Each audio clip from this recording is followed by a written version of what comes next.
अगर हम धरती के सबसे ऊंचे पहाड़ माउंट एवरेस्ट को भी उठाकर समुद्र में कहीं फेंक दें और फिर भी उसके ऊपर 2 किलोमीटर से ज्यादा पानी बचा रह जाए, सुनने में नामुमकिन लगता है, लेकिन यही हकीकत है। हम बात कर रहे हैं हमारे धरती के सबसे गहरे जख्म मारियाना ट्रेंच की। यह जगह प्रशांत महासागर के पश्चिमी हिस्से में फैले हुए हैं, जापान और फिलीपींस से कुछ दक्षिण की ओर।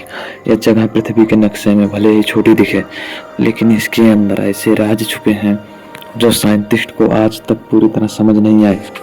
इसकी सबसे गहरी जगह को कहा जाता है टैलेंटेड डीप, और इसकी लंबाई लगभग 25 किलोमीटर है और गहराई करीब 10,994 मीटर, यानी लगभग 11 किलोमीटर। सुनने में हर मीटर साधारण लगता है, लेकिन हर मीटर नीचे उतरना मतलब मौत से एक कदम और पास जाना।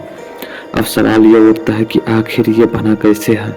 दरअसल धरती की सतह सब पर कई पथरीली पट्टियां हैं जिन्हें हम टेक्टोनिक प्लेट कहते हैं। ये प्लेट्स लगातार बहुत धीमी चाल से हिलती रहती हैं।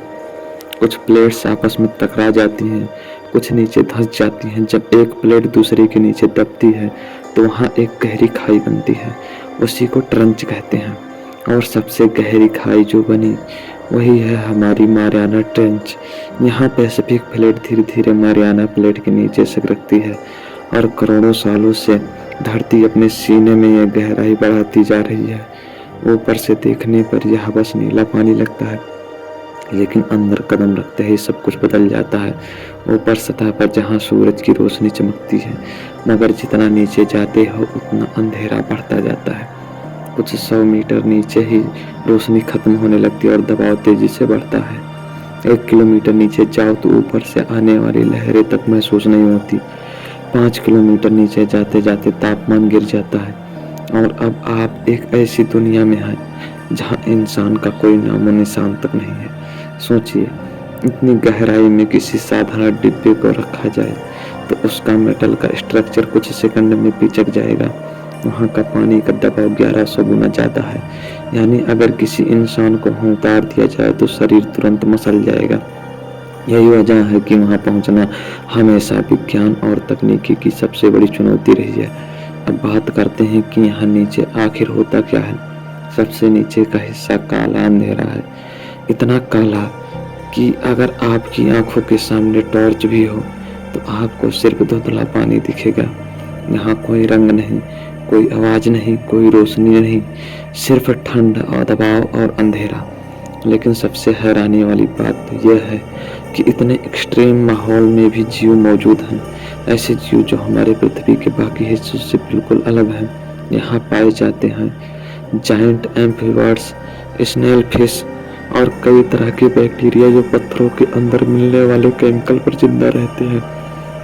कुछ जीव तो इतने पारदर्शी होते हैं कि उनके अंदर के अंग तक दिखाई देते हैं, और क्योंकि यहाँ तक पहुँचना बेहद मुश्किल है, इसीलिए हर बार जब वैज्ञानिक यहाँ मशीनें भेजते हैं तो नई खोज सामने आती है।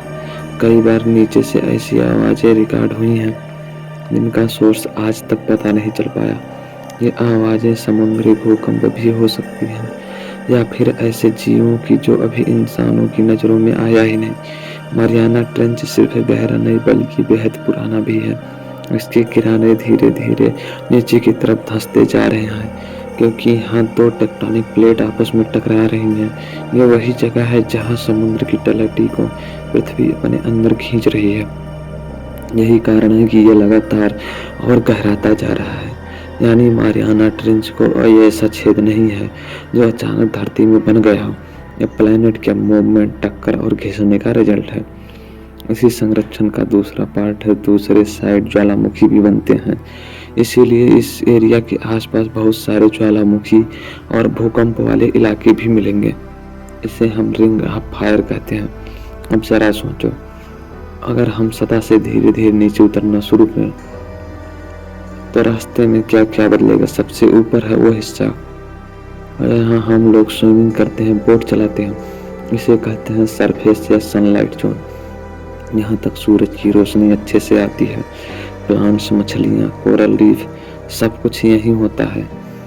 यह हिस्सा लगभग 200 मीटर तक होता है। जैसे जैसे आप नीचे जाते जाओगे रोशनी कम होती जाएगी। 200 से 1000 मीटर तक है ट्वाइलाइट जोन, जहाँ हल्की सी धुंधली रोशनी पहुँचती है, लेकिन यहाँ फोटोसिंथेसिस लगभग बंद हो जाता है। यहाँ की मछलियाँ काफ़ी अजीब दिखती हैं, बड़ी बड़ी आँखें, अजीब दांत और कुछ के पास तो खुद की लाइट होती है। इन्हें कहते हैं बायोलुमिनेसेंट जीव, जो अपने शरीर से रोशनी बना लेते हैं। आप इन जोन से नीचे जाते हैं तो हर 100 मीटर के नीचे माहौल बदलता जाता है। सबसे पहले आवाज़ें गायब होने लगती हैं। ऊपर वाली लेयर में आप नाव का इंजन, लहरों का आवाज़, बैल की कॉल सब कुछ सुन सकते हो, लेकिन 1000 मीटर के पास साउंड बहुत साफ और टनल की तरह फैलती है। यहाँ आवाज़ें दूर तक जाती तो हैं, लेकिन इतनी गहरी और धीमी कि समझ नहीं आता कि कहाँ से रही है। थोड़ा और नीचे आते ही आपको तापमान में गिरावट महसूस होती है। समुद्र के अंदर एक लेयर होती है जिसे थर्मोक्लाइन कहते हैं। इस लेयर में कुछ ही 100 मीटर के अंदर पानी का तापमान कई डिग्री गिर जाता है। ऊपर वाला पानी थोड़ा गर्म होता है, लेकिन जैसे ही आप थर्मोक्लाइन पार करते हो, पानी बर्फ जैसा ठंडा हो जाता है। यही ठंड हजारों मीटर तक बनी रहती है। अब जैसे ही आप 2000 से 3000 मीटर की गहराई पर पहुंचते हो, तो यहाँ का वातावरण ऑलमोस्ट एलियन की दुनिया जैसा लगता है। रोशनी तो पहले ही खत्म हो चुकी होती है, लेकिन अब चीज़ें और अजीब लगने लगती है। यहाँ कई ऐसे जीव मिलते हैं जिनके शरीर जेलेटिन जैसे होते हैं। इनके पास हड्डियाँ कम और मुलायम टिश्यू ज़्यादा होते हैं, ताकि ये भयानक प्रेशर को झेल सकें। कुछ जीव तो अपने शरीर को इतना हल्का रखते हैं कि वो जैसे पानी में तैर रहे हों। पारदर्शी बैग जैसे दिखते हैं। 3000 मीटर के बाद सीवत की पहली झलक शुरू होती है। यहाँ आपको ऊबड़ खाबड़ जमीन, गहरी खाइयाँ और कई जगह छोटे छोटे ज्वालामुखी जैसे स्ट्रक्चर दिखते हैं। यह सब प्रेशर के कारण स्लोली क्रस्ट और शेप्ड होते रहती हैं। कुछ जगह हाइड्रोथर्मल वेंट्स होते हैं, ऐसी चिमनियाँ जो गर्म पानी और खनिज को बाहर फेंकती हैं। हैरानी की बात यह है कि यहाँ भी जिंदगी मौजूद है, ऐसे माइक्रोब जो सूरज की रोशनी से नहीं बल्कि केमिकल से एनर्जी बनाते हैं। इन्हें देख कर ही वैज्ञानिकों को पहली बार लगा कि शायद पृथ्वी से बाहर किसी और ग्रह पर भी सूरज की लाइफ हो सकता है। अब जैसे ही आप 6000 मीटर के नीचे उतरते हो, आप हताश जोन में पहुंच जाते हैं। यह वो दुनिया है जहां इंसान लगभग कभी नहीं गया। यहाँ की जमीन इतनी गहरी खाइयों से भरी हुई होती है, जैसे कि धरती में किसी ने प्लेट से कट लगा दिया हो। मरियाना ट्रेंच इन्हीं कट्स में सबसे बड़ा और सबसे गहरा है। जितना नीचे उतरते जाओगे, प्रेशर बढ़ता जाएगा। इस लेवल पर तो सिर्फ स्पेशली डिजाइन सबमरीन ही सरवाइव कर पाती हैं, वो भी इंचेस थिक मेटल प्लेट्स के साथ। आपकी थोड़ी सी भी गलती मतलब सीधी मौत। यहाँ की चुप्पी भी अलग तरह की होती है। कोई आवाज़ नहीं, कोई रोशनी नहीं, सिर्फ अंधेरा, बर्फ जैसी ठंड और हर ओर से आता हुआ दबाव। ऐसा लगता है कि पानी खुद आपको कुचलने की कोशिश कर रहा हो। और इसी अंधेरे के बीच अचानक आपको कुछ अजीब जीव दिख जाते हैं। स्नेल फिश, एम्फीपॉड्स और ऐसे क्रिएचर जो इतने फ्रेजाइल होते हैं कि अगर इन्हें सतह पर ले आए तो तुरंत फट जाएंगे, क्योंकि ये प्रेशर पर बने हुए हैं, प्रेशर पर ही जिंदा रहते हैं। यहीं से आपकी यात्रा मरियाना ट्रेंच के सबसे गहरे पॉइंट की तरफ बढ़ती है, जिसे चैलेंजर डीप कहा जाता है।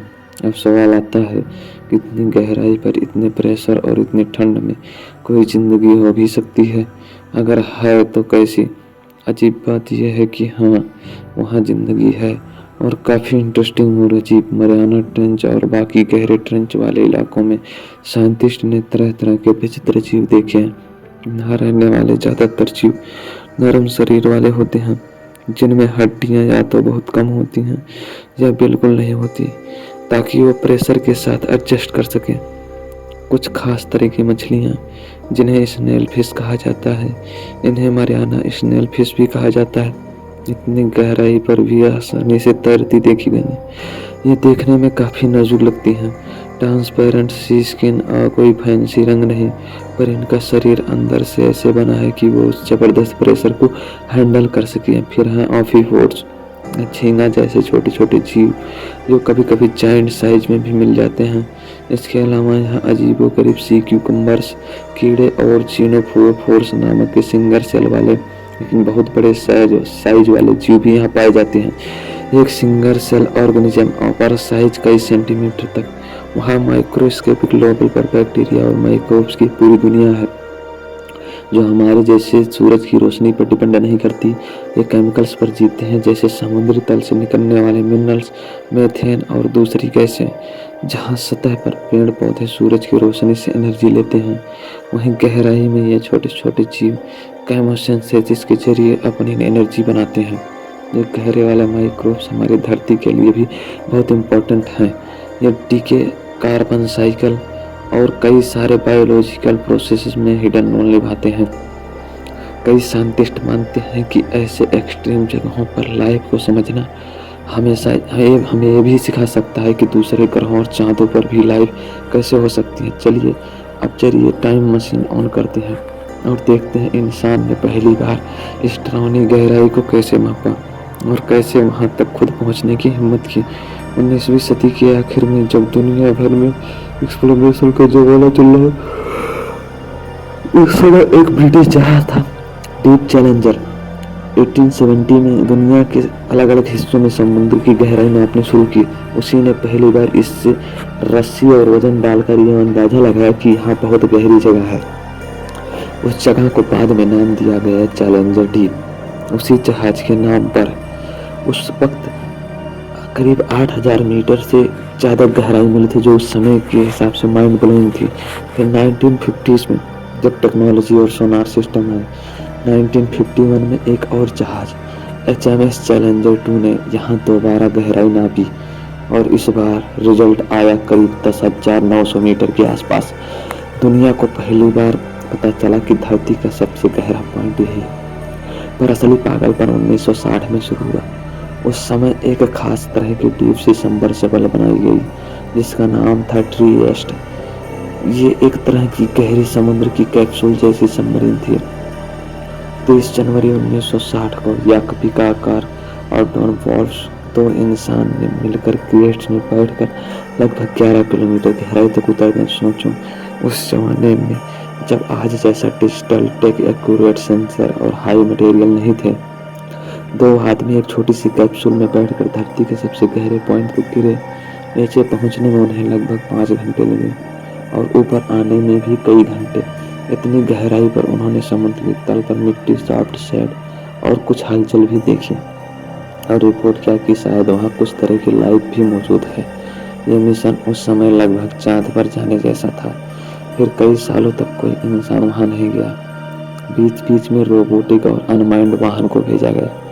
1990s में जापान की काइको नाम की रोबोटिक सबमर्सिबल ने चैलेंजर डीप में कई डाइव की और सैंपल इकट्ठा की। बाद में अमेरिका की मेरियस जैसी मशीनें वहां तक गईं। 2012 में एक और बहुत इंटरेस्टिंग नाम जुड़ा, हॉलीवुड के फेमस डायरेक्टर जेम्स कैमरन।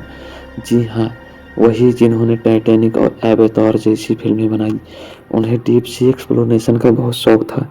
उन्होंने खुद एक खास तरह की डीप सी सबमरीन बनवाई, डीप सी चैलेंजर। जब वो 26 मार्च 2012 को जेम्स कैमरन अकेले इंसान बन गए जिन्होंने सोलो डाइव करके चैलेंजर डीप तक पहुंचने की हिम्मत की। वो लगभग 7-8 घंटे नीचे रहे, डेटा और वीडियोज रिकॉर्ड किए, सैंपल्स लिए और फिर वापस ऊपर आए। सोचो, हॉलीवुड डायरेक्टर दिन में फिल्में बनाते हैं और साइड हॉबी में धरती के सबसे गहरे पॉइंट तक चले जाते हैं। इसके बाद 2019 में विक्टर वेस्को नाम की एक्सप्लोरर ने एक और high tech submersible DSB limited factor से कई बार चैलेंजर डीप तक डाइव किए। उन्होंने डेप्थ को और एक्यूरेटली मेजर करने की कोशिश की और फिर से कन्फर्म किया कि यह जगह लगभग 11 किलोमीटर के आसपास है। सबसे शॉकिंग बात यह रही कि इतनी गहराई पर जहां इंसान का शरीर तो छोड़ो, आम मशीनें भी सरवाइव नहीं कर पाती हैं, वहां उन्हें प्लास्टिक बैग और कैंडी के रैपर जैसे कचड़े मिले।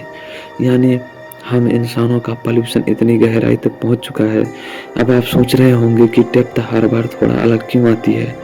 एक बार 10,902 मीटर, कभी 10,925 मीटर, कभी 10,984 मीटर वगैरह। इसकी वजह है मेटरमेजन टेक्निक, इंस्ट्रूमेंटेशन की एक्यूरेसी और पोषण फ्लोर की नेचुरल अनइवन होना।